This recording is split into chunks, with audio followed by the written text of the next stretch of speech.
Salut très chers abonnés de Ebunia TV, la chaîne du bien-être, la chaîne qui vous suit partout. Je suis Yves-Patrick Kofi, votre serviteur, dans le cadre d'une émission particulière que nous allons vous présenter aujourd'hui. Il s'agit de l'émission Zéro échec scolaire. Cette émission va vous permettre de comprendre plus ou moins quelles sont les difficultés que nos très chers jeunes rencontrent au niveau du milieu éducatif et quelles sont les solutions ou les pistes de solutions qu'on pourrait apporter. Et cette émission est en partenariat avec l'ONG RS2A, dont le président sera sur notre plateau, qu'on va vous présenter tout à l'heure. Donc, il s'agit de l'ONG RS2A, bien évidemment. Restez scotchés pour la suite.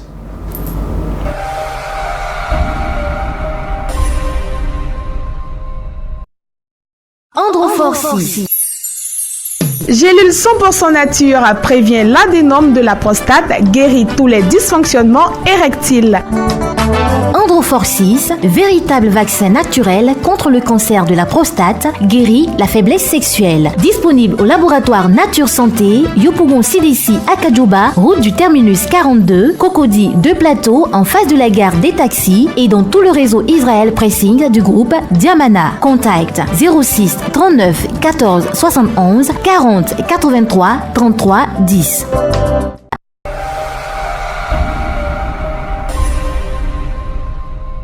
Alors bonjour monsieur Orochi Akassa, comment vous allez? Ça va très bien monsieur Kofi. D'accord, super. Donc vous êtes sur les plateaux de Ebunia TV aujourd'hui dans le cadre de l'émission en collaboration entre Ebunia TV et l'ONG RS2A qui est Zéro échec scolaire. Donc zéro échec scolaire.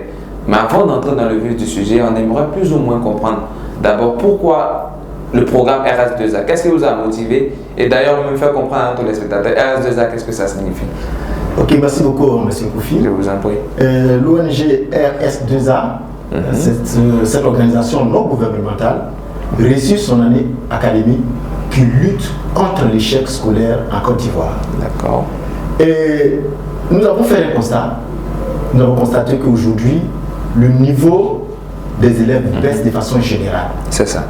Et en plus de cela, nous avons remarqué également aussi qu'il y a la violence dans le milieu scolaire. Alors nous sommes amenés à poser la question. C'est ça.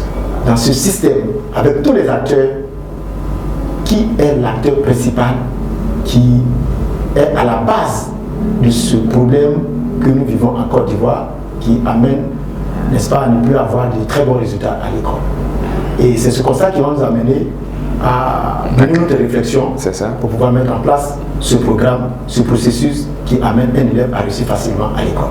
Parce que pour nous, c'est l'élève qui est le problème. D'accord. Donc pour vous, c'est l'élève qui est le problème. Donc on va partir ici d'une réflexion en lien avec les difficultés rencontrées dans le milieu éducatif et qui vont vous faire découler sur la source du problème qui est l'élève. Je pense qu'au fil de l'émission, on aura l'occasion de mieux en parler. Mais d'accord, ici on aimerait savoir, l'ONG RS2A, vous êtes parti d'un constat, vous avez fait le programme. Le programme en question, il prend en compte quoi? Ok, le programme, c'est un processus. D'accord. Il y a la première étape, c'est la connaissance de soi. L'élève doit pouvoir se connaître par lui-même. C'est une enquête que l'élève va mener. C'est ça. Et par lui-même. Et après cette enquête, nous allons faire le dépouillement. Le dépouillement nous amène à déboucher sur un bulletin de conscience que nous allons délivrer à l'élève. Ça permet de dépister les lacunes de l'élève. Et après cette première étape, nous tombons à la deuxième étape. La deuxième étape amène maintenant l'élève à pouvoir vaincre ses mauvaises habitudes. Et quand on parle de mauvaises habitudes, ça prend en compte tout ce qui est comme attitude, habitude, comportement qui se pose réellement à la réussite de l'élève. Et à la troisième étape, nous apprenons à l'élève le secret des premiers de classe. Le secret des premiers de classe, c'est également tout ce qu'un élève doit pouvoir faire avant d'aller à l'école, pendant le cours du professeur et après le cours du professeur, que nous appelons les dispositions que l'élève doit pouvoir avoir. Et quand il fonctionne en fonction de tout ce que nous sommes en train de lui donner, alors ça mène l'élève à pouvoir éviter les erreurs et réussir son examen et aller à l'école, obtenir les diplômes qu'il faut. Et la quatrième étape, qui est la dernière, c'est comment augmenter ses capacités pendant les vacances. Pour nous, les vacances, ce sont les temps vacants. C'est ça. Au cours de l'année. Un professeur n'est pas là. Qu'est-ce que l'élève fait de ces 1 heure de ces 2 heures? Nous sommes entre les petits congés, qu'est-ce que l'élève fait, et les grandes vacances, qu'est-ce que l'élève doit faire. Et c'est tous ces éléments-là que nous donnons à l'enfant, qui permet à l'enfant d'être responsable de sa réussite. D'accord. Ok, merci bien, M. Rocher. Je pense que le programme il est bien bon, il est très, très étoffé. Et ici, j'aimerais vous poser une question avant de continuer dans le fil de notre émission. Vous avez parlé ici de prise de conscience. Vous avez parlé également d'aider l'élève à étudier pendant les vacances, montrer le secret des premiers de classe. Donc ici, on pourra comprendre avec les téléspectateurs qui nous suivent aujourd'hui que l'objectif de l'ONG RS2A, c'est d'accompagner l'élève dans un premier temps. Parce qu'on a pour habitude d'entendre, je vais prendre l'exemple, nos parents nous ont toujours dit depuis que nous sommes petits, nous sommes partis à l'école, allez-y étudier, mais personne ne nous a appris à étudier. Je pense que c'est vraiment là que se trouve le problème principal. On nous dit d'aller étudier, mais personne ne nous a appris à étudier. Parce que l'enfant, il s'en va, il s'assoit devant son cahier, il fait 1 heure de temps, 2 heures de temps, son papa lui demande qu'est-ce que tu as fait, il dit papa j'ai étudié. Mais est-ce que ce qu'il a appris, c'est avec une méthode, et donc c'est cette méthode-là que vous venez à apporter, c'est bien ça? Justement. Nos enfants, nos élèves qui vont à l'école, ils souffrent. C'est ça. Il faut le dire. Parce qu'à la rentrée, très bientôt, nous allons faire la rentrée académique 2019-2020. C'est ça. Quand le père fait les achats, les nouveaux cahiers. Et on demande à l'élève, vous voyez les dépenses que j'ai eu à faire. Effectivement. Donc arrange-toi pour que j'ai les bons résultats. Mais quand on dit arrange-toi papa pour que j'ai les bons résultats, est-ce qu'on apprend à l'élève comment on fait pour obtenir des bons résultats? Je pense que c'est là le problème principal. Hein. Justement. Pour la plupart, on ne sait pas comment étudier, ce qui fatigue. Donc chacun trouve des astuces en fonction de la prise de conscience de soit la difficulté des parents, etc. Effectivement, M. Kofi, il faut noter que quand on doit recruter un professeur pour enseigner dans un lycée, dans un collège, on va apprendre à ce professeur comment on enseigne. Effectivement. Mais quand on parle de l'école de l'élève, il n'y a pas d'un programme, on n'enseigne pas à l'élève comment on étudie. C'est ça. On lui demande de produire de bons résultats. Ne soyez pas étonnés. Ne soyez pas étonnés qu'il y ait de la tricherie. Effectivement. Mais on est dans la même classe. On suit le doit se débrouiller. L'élève doit se débrouiller pour faire honneur à ses parents. C'est ça. C'est ce qui amène souvent à l'élève à pouvoir regarder dans les cahiers, voir côté WhatsApp, tout sont des tricheries que nous voyons. Mais si réellement on arrive à apprendre à l'élève, voici les méthodes, et quand l'élève suit ces méthodes et qu'il obtient des bons résultats, mais ce qu'on appelle la tricherie ne va plus exister dans le monde. Ça n'a plus son sens en fait. Voilà. Je vois, d'accord, donc c'est bien clair ici. Je pense que notre téléspectateurs, le décor il est planté. On vient de comprendre qu'ici, on nous demande d'étudier, mais on ne nous a pas appris à étudier. Donc le programme RS2A réussit son année académique avec l'ONG RS2A en collaboration avec les Bunia TV pour cette émission. On va aller au fur et à mesure dans le vif du sujet et vous faire comprendre ces différentes méthodes que vous allez étaler ici. Mais qui sont les personnes qui peuvent participer à ce programme? Est-ce seulement les élèves? Et quelques détails là-dessus. Ok, merci beaucoup, M. Kofi. J'étais dans un lycée à Cocody et j'ai rencontré un parent d'élève et je lui parlais du programme. D'accord. Et le parent d'élève m'a dit ceci: l'échec fait partie de la vie. Oui, je veux dire, effectivement, l'échec fait partie de la vie. C'est ça. Mais je n'ai pas encore vu un parent qui applaudit lorsque son enfant échoue. Effectivement. Lui-même, il est venu prendre le résultat de son enfant. Mais j'ai l'impression que il y a certaines personnes qui pensent que c'est les enfants des autres qui doivent échouer, mais pas leurs enfants. Alors que tous les enfants sont appelés à réussir. Pour nous, il ne doit plus avoir d'échec à l'école. Parce que les élèves qui suivent le même cours, ils suivent le cours du même professeur dans la même classe, il n'y a pas de raison qu'au cours d'un devoir, on n'ait pas tous des 20, des 18. Des 18, c'est ça. Donc il y a quelque chose qui manque. Il y a le savoir-faire qui manque à l'élève. C'est ce qui fait qu'on arrive à avoir de mauvais résultats à l'école. Donc la question, qui peut participer, n'est-ce pas, au programme RS2A? Le programme RS2A est fait pour tous ceux qui sont élèves. D'accord. Ceux qui apprennent, c'est pour les apprenants. Pour les apprenants. Donc pour nous, et comme nous avons des outils pédagogiques un peu élevés, avec aussi les outils didactiques, donc nous avons pris la tranche à partir de la 6e jusqu'à terminale. Mais une école des grandes écoles, des universités. Oui. Il y a les écoles qui techniques voudraient également qu'on vienne, n'est-ce pas, parler de ce programme, enseigner à leurs étudiants comment étudier. C'est ça. Nous sommes disposés. Mais pour l'heure, nous sommes dans les lycées et collèges. Donc tout élève, que tu sois premier de classe, tu as besoin d'asseoir ses bases, de pouvoir étudier par soi-même. Effectivement, M. Kofi, c'est ce qui manque encore. Nos élèves n'arrivent pas à s'asseoir pour étudier par eux-mêmes. Effectivement. Alors, la méthode que nous avons amène l'enfant à avoir toutes ces astuces pour pouvoir étudier par lui-même. C'est ça.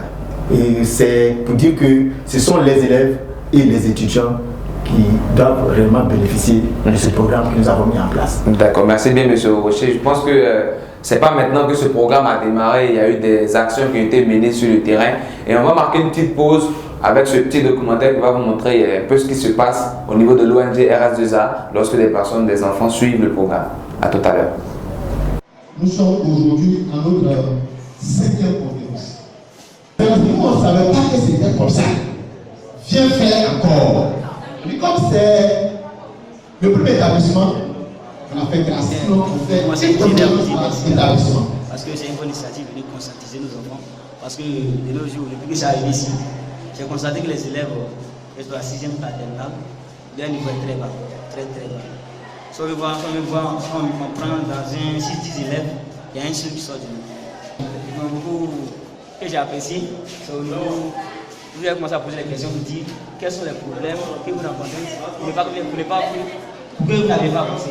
On dit que les sorciers, ça veut dire, c'est vous-même qui avez le sorcier, vous pouvez faire le sorcier vous-même. Puisque si vous suivez les mauvais amis, vous allez copier le comportement, dès lors que vous n'avez pas bossé. Donc, au fur et à mesure que vous faites, vous accumulez des lacunes, vous n'arrivez pas à bosser, vous avez des zéros au fur et à mesure. C'est ça que j'ai apprécié cette partie. C'est demandé, moi, éducateur de la classe de 6e et 5e, je viens d'assister à la conférence. J'ai été vraiment instruit. Il y a certaines choses que moi-même je ne savais pas, qui viennent de mettre à nu. Et les enfants ont beaucoup apprécié. Les enfants ont beaucoup apprécié.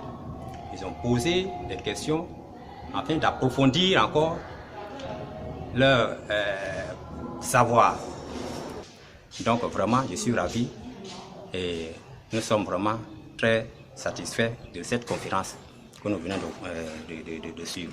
Merci encore, M. Rocher, pour ce déplacement. Je suis un doubleur, je viens de la terminale C. Certainement parce qu'on n'a pas eu de manière d'étude. Cette formation, on n'a pas eu. Moi, personnellement, je pense que j'ai joué parce que l'année passée, je m'amusais beaucoup et que je n'avais pas de technique de travail. Et aujourd'hui, par le déplacement de l'ONG, ils nous ont appris comment bosser, comment travailler dur, comment ne pas s'amuser. Parce qu'ils ont donné une citation qui dit que 1 minute passée, c'est notre année académique qui part. Je suis vraiment ravie et c'est ma plus grâce que nous avons pu être là ce matin. Je tiens à remercier l'ONG qui a permis d'être là pour nous apprendre certaines choses, comment bosser, comment étudier. En tout cas, nous nous remettons en cause parce que nous faisons certaines choses qui font que nous ne pouvons pas avancer. Et ça, c'est déjà une bonne chose que nous avons appris ce matin. Je me nomme Eva Jean-Marc Olivier, chef de la terminale D2 au lycée municipal Pierre-David de Lomont. Ça fait maintenant des mois que l'ONG, par l'intermédiaire de M. Rocher, essaye de nous donner la capacité de pouvoir relever notre niveau scolaire. J'ai vu le déroulement de M. Rocher parce qu'il me donnait des rendez-vous. Est-ce que ce que je dis, est-ce que ça rentre? Est-ce que ce que je fais, c'est bon? Comment tes camarades trouvent? Et par ces actes, moi je prie à ce que tous les chefs d'État, tous ceux qui peuvent aider cette ONG-là, qu'ils le fassent. Parce que cette ONG-là nous a donné l'espoir. Parce qu'on ne pouvait plus mettre la tête sur quelque chose dont était désespéré. Mais par cette ONG et par ces conseils, aujourd'hui, nous pouvons dire que nous avons le bac. Parce que c'est une ligne que nous avons. Et pour cela, je veux dire merci à M. Rocher, à l'ONG RS2A Et merci à Madame le Professeur, merci à tous et merci à tous ceux-là qui ont accepté de participer à cette ONG. Que Dieu vous bénisse. Ebunia TV, la chaîne du bien-être. Nous sommes toujours dans le cadre de l'émission Zéro échec scolaire avec l'ONG RS2A. Et donc, après avoir vu ce documentaire, il y a une question qui vient à l'idée. Et c'est quelles sont les parties prenantes, les personnes qui peuvent participer, on peut dire, au programme, pas forcément dans la partie pratique. Est-ce qu'il y a des établissements qui peuvent vous solliciter, des particuliers, des maîtres de maison qui ont des difficultés avec des élèves? Parce que venez leur donner le cours, c'est déjà bon, mais si l'élève a pris conscience à travers le programme que vous proposez de comment il peut étudier quand le maître de maison n'est pas là, c'est quelque chose d'intéressant. Donc, quelles sont les différentes parties prenantes de ce projet qui pourront aussi participer à notre émission? Ok, merci beaucoup, M. Kofi. Je vous en prie. Il faut dire que le programme que nous avons mis en place, c'est un vide. C'est un vide dans le système éducatif que nous sommes amenés à combler. Et pourquoi nous parlons de vide? Tout à l'heure, nous avons dit à la première partie que l'élève ne sait pas comment étudier. C'est ça. Mais le professeur n'a plus ce temps d'apprendre à l'élève comment étudier. Effectivement. Et donc nous venons pour apprendre à l'élève, après le cours du professeur, à la maison. Voilà le processus qu'il faut appliquer pour pouvoir revenir en classe pour suivre le prochain cours. C'est ça. Donc la question qui est de savoir qui sont ceux qui doivent participer, n'est-ce pas, à l'émission, nous interpellons les responsables d'école. D'accord. Les chefs d'établissement. Les chefs d'établissement. Nous interpellons le ministère de l'Éducation nationale. Oui.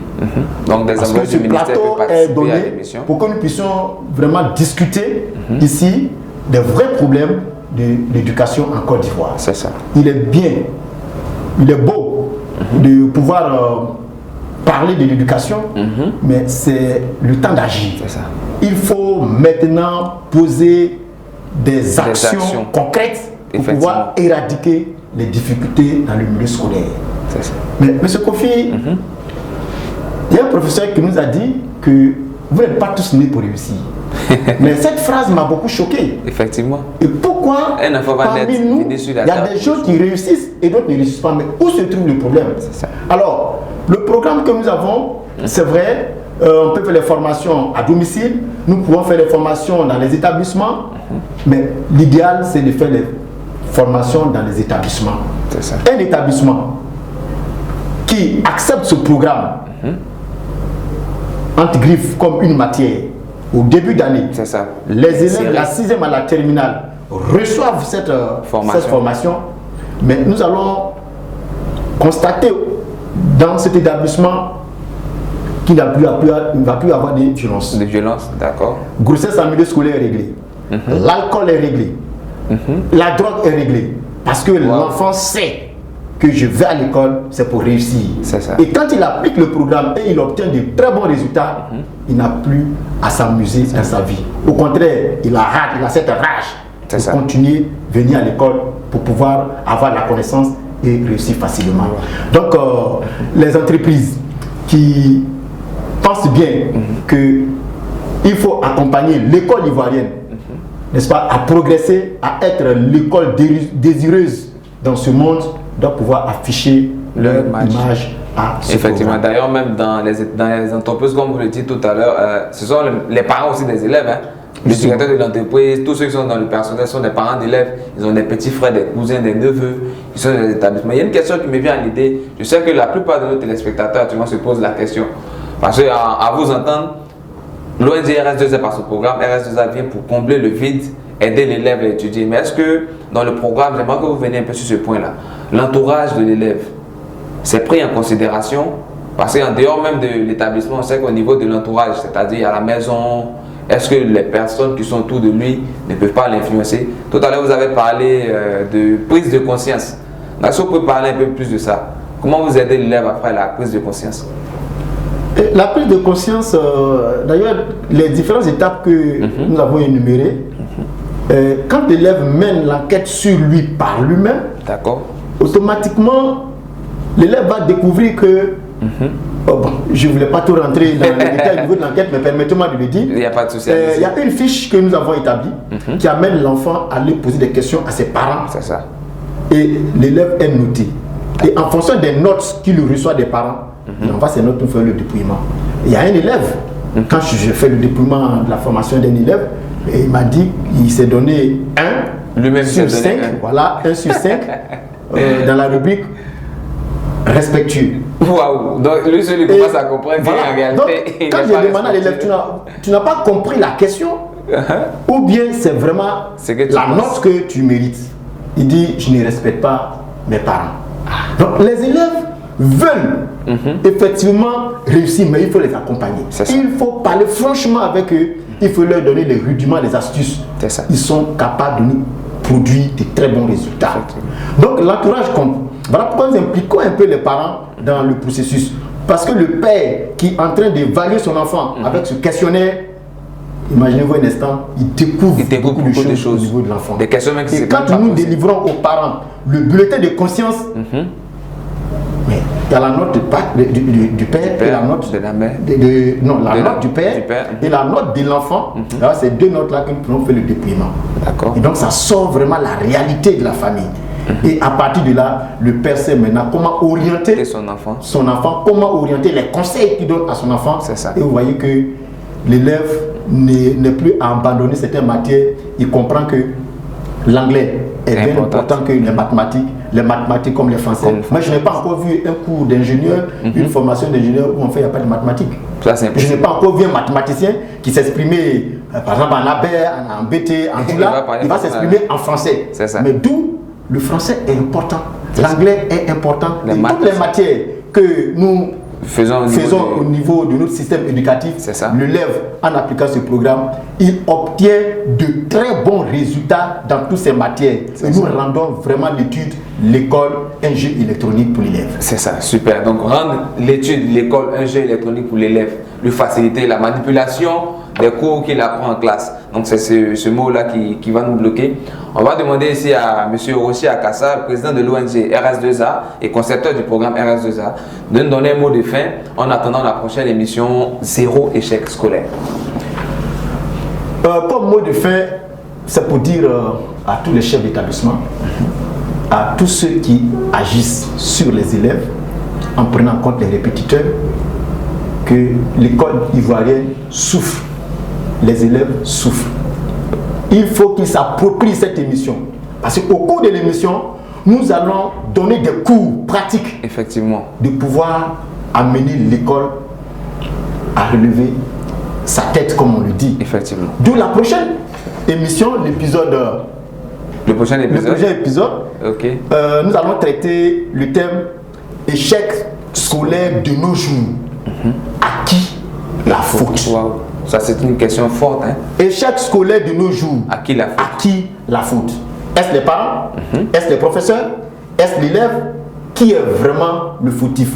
Et si on arrive à détecter dans le prochain épisode, on va traiter ce thème, les élèves vont comprendre que aller à l'école, c'est toute une responsabilité. C'est ça. Ok, donc nous remercions ici M. Orochi Akassa, je reviens, qui est le président de l'ONG RS2A, concepteur du programme RS2A, qui signifie réussir son année académique. Et donc nous vous disons merci d'avoir suivi ce programme. À la prochaine édition, on va dire à la prochaine émission, nous verrons échec scolaire de nos jours, à qui la faute. Donc tu es élève, tu es parent, tu es chef d'établissement, tu appartiens au ministère de l'Éducation. Il y a une enquête qui a été menée par cette ONG depuis des années, qui a révélé qui est fautif, pourquoi il est fautif et comment faire pour sortir de là. Et donc restez connectés pour la prochaine émission. Vous recevez votre émission chaque vendredi à 9h et l'émission se déroulera chaque 2 semaines. Restez connectés, portez-vous bien, au revoir.